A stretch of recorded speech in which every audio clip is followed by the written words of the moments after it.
Organisé pour la deuxième année par l'écurie Tudini, le Rallye Sprint Saint-Roch a rencontré un vif succès de participation avec pas moins de 124 équipages officiellement inscrits. Histoire de satisfaire le plus grand nombre, la spéciale, une ancienne du Jean de Bien, était allongée, comptant désormais une partie en terre qui allait en fait compliquer la tâche des pilotes au fil du passage des voitures.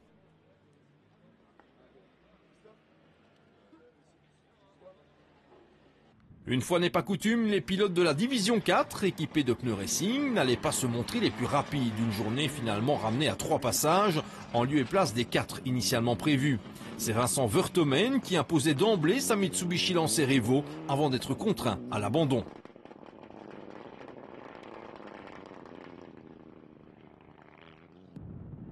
La voie était dès lors libérée pour le néerlandophone Johan Van Keer qui confirmait la domination des lancers Evo en emportant la victoire de manière intelligente.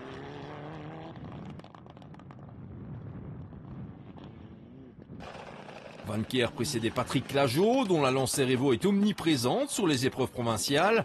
Pointant au 7e rang seulement à l'issue de la première boucle, conséquence d'un tête-à-queue, il remontait en 2e position, sans néanmoins être en mesure de menacer réellement Johan Van Keer. Belle médaille d'argent malgré tout. Gauche 30 en première, propre, droite 15. Bien ouvrir, gauche 25 cordes. Glisse en sortie, attention. Ok, on motrice, ok. Plus disputée a été la lutte pour la plus petite marche du podium au général de la D4 et en classe 14, avec un avantage qui semblait revenir à la Ford Sierra Cosworth d'Auguste Peters, hélas contraint à l'abandon lors de l'ultime passage.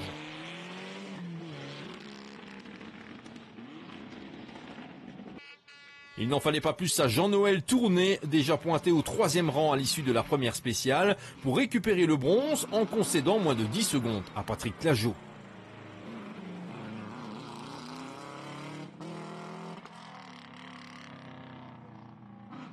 Auteur d'un excellent début de course, Fabrice Ferry apparaissait en 2e position en début de journée avant de plonger dans le classement et de revenir à la force du poignet à la 4e place en classe 14.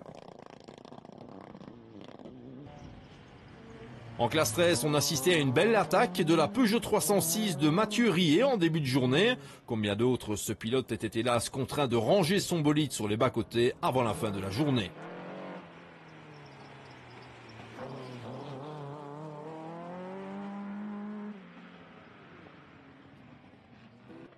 Il n'en fallait pas plus au toujours spectaculaire Christophe Jacob pour imposer sa Ford Escort RS 2000 avec la Maestria qu'on lui connaît.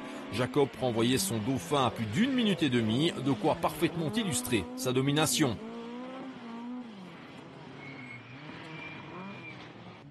Et ce dauphin, il s'agissait de la Renault Clio de Dominique Detré qui se classait au 9e rang final de la D4 sans pouvoir jouer dans la même cour que l'Escort.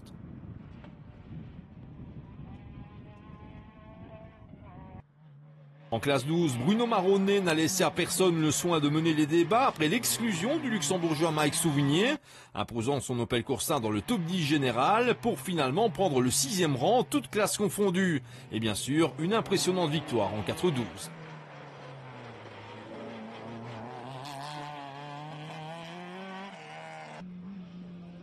Pour être complet avec la classe 4, soulignons la 8e place de la BMW M3 de Jens Vogt, tandis que la Subaru Impreza d'Yves Kremer clôturait le top 10.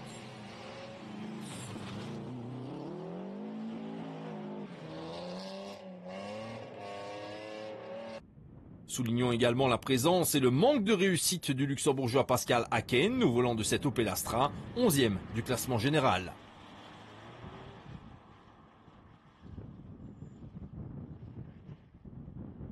On passe aux utilisateurs de pneus conventionnels qui, comme nous l'avons annoncé, ont été plus rapides que les leaders de la D4, du moins pour ce qui est des 2 premiers.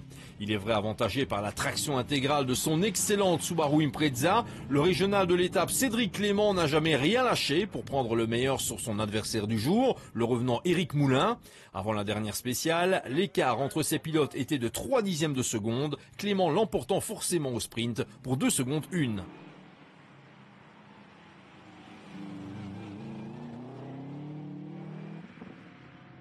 On a tout donné là, franchement, sans mentir, je crois que j'avais jamais été aussi vite de ma vie. J'ai vraiment, on a attaqué comme des fous et ça a passé et on gagne, c'est que du bonheur.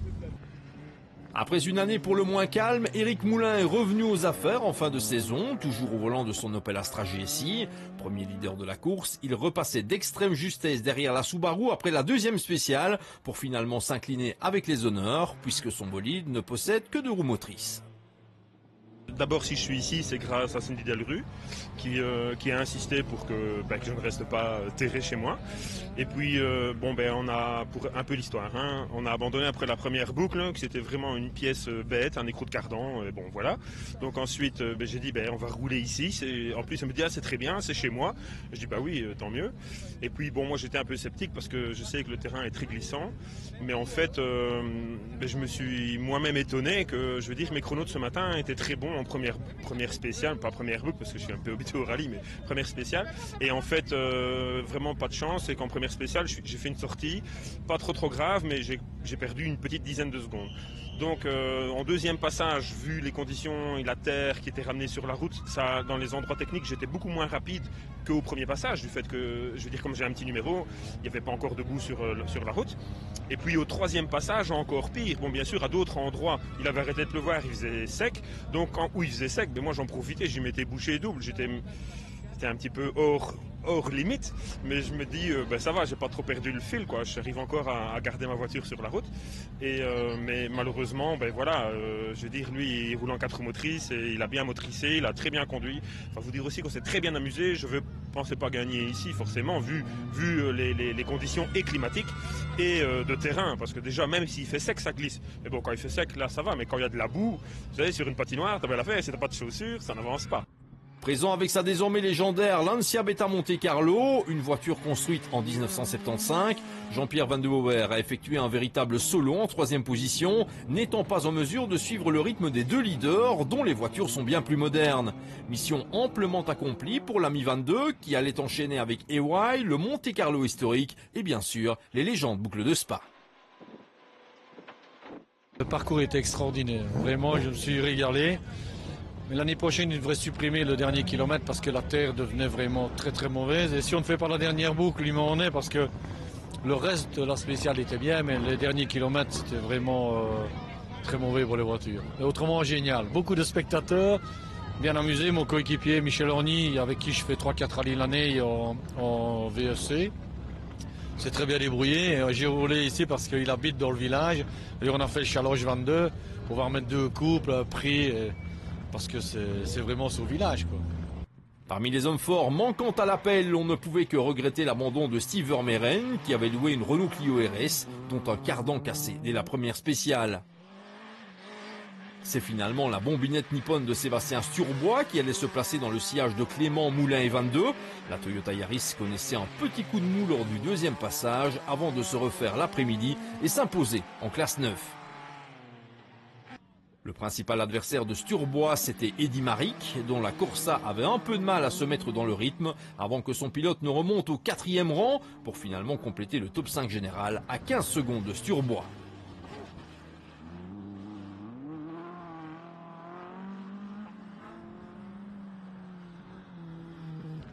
Engagé en classe 7 comme le lauréat du jour Cédric Clément, Pascal Lemins disposait lui aussi d'une Subaru Impreza. Il en faisait un bon usage pour finalement prendre la 6e place et bien sûr la médaille d'argent dans la classe.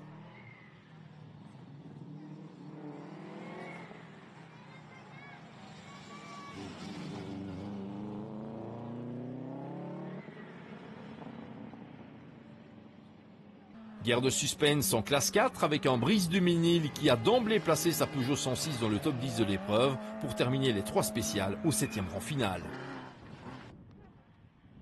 Duménil devançait finalement d'une trentaine de secondes la Suzuki Swift de Cédric Petrizo qui parvenait lui aussi à s'immiscer dans le top 10 général en prenant la 9e place.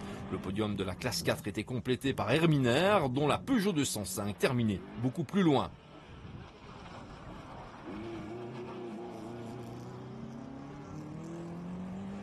C'est une autre Opel Corsa, celle de Michel Dezoal, qui s'imposait en classe 8, ce qui lui valait la 16e place générale pour son comeback à la compétition. Plus agitée a été la lutte pour les autres marches du top 3 en classe 8, avec la Peugeot 205 de Johan Demoulin, coiffant pour moins de 3 secondes la VW Polo de Christophe Dohéran.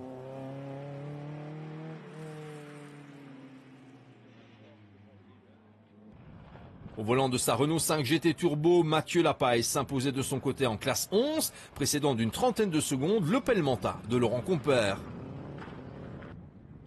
Ayant rencontré des problèmes moteurs, Joël Nicolas parvenait malgré tout à s'imposer en classe 6 au volant de cette Renault Clio.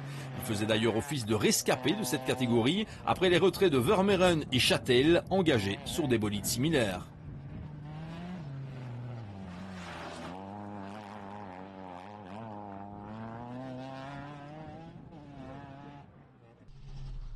Signalons encore la victoire de la Corsa d'Emeric Rari en classe 5 qui devançait le bolide similaire de Facinetto. En classe 2, la Honda Civic de Van Compernol s'imposait, tandis que Joël Bournier l'emportait en classe 1 sur Suzuki Swift. Pour être complet, on mentionnera encore que le prix du spectacle a été décerné à l'inévitable Vincent Compère, qui maîtrise depuis longtemps l'art et la manière de balancer son Opel Ascona dans tous les sens, la preuve.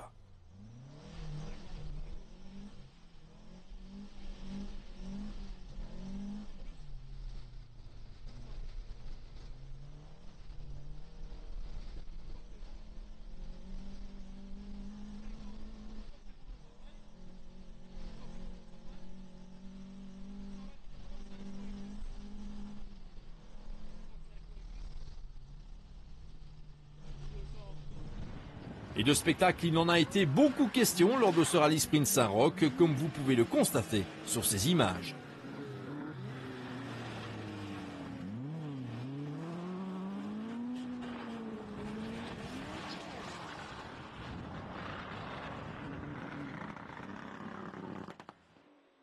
Pour refermer cette édition 2009 du Saint-Roch, on embarque en compagnie de Jean-Pierre Vannehover à bord de sa Lancia Beta Monte Carlo pour revivre les difficultés de cette spéciale qui ne manquait nullement de temps fort et de points chauds. 100, attention droite 5, glisse. 5 glisse. Pour gauche 4 à fond.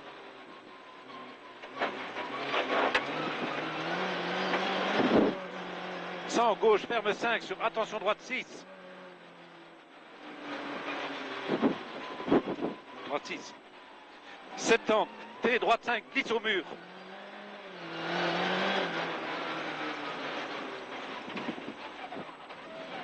« 50, gauche, ferme 5 pour attention droite 6, glisse. Droite 6, glisse. 50, T, gauche 6 devant maison. 40, droite 5, pas corte. 40, droite 5, pas corte. 50, droite ferme 5, pas corde.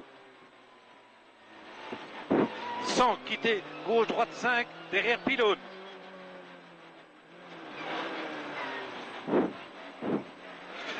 100, T, gauche 6, pour sommet, tenir droite. Sommet, tenir gauche, droite. Gauche 5.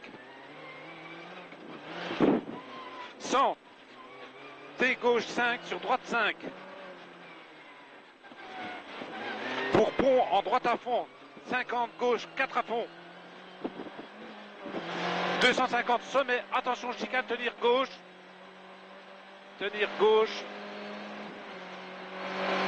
Droite gauche. 50 droite 2 à fond et frein. Chicane, tenir gauche. Droite 50, quitter droite 6. 300, frein droite. Frein dans droite 4. Frein dans droite 4. Pour attention, quitter droite 6, face lampe.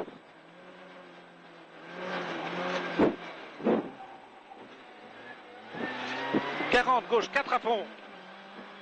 70, droite 5 en frein. 5 en frein pour gauche 6. Pour gauche 6. 20, droite 5, ouvre à fond. 50, T gauche 6 derrière piqué. Pour droite à fond 50. Quitter gauche 6. 200, droite 4 à fond à la maison.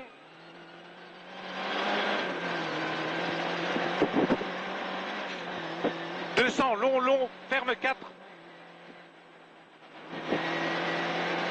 Bon, ferme 4. 50, piqué égale droite 5. Pour gauche 4 à fond. 250, léger sommet à fond. 250, attention, piège, droite 6, glisse, pas corde. 40, quittez, droite 5, pas corde. 200, droite 4 à fond et frein. Gauche 3 sur carrefour, droite 5 face à la lampe. 50, gauche 4 en sommet. 250, droite 5 long à fond, lampe. 200, plaque égale gauche 5 pas corde. 250, avant pont chicane, tenir droite, gauche droite. Sur droite 5, 40, quitter gauche 5.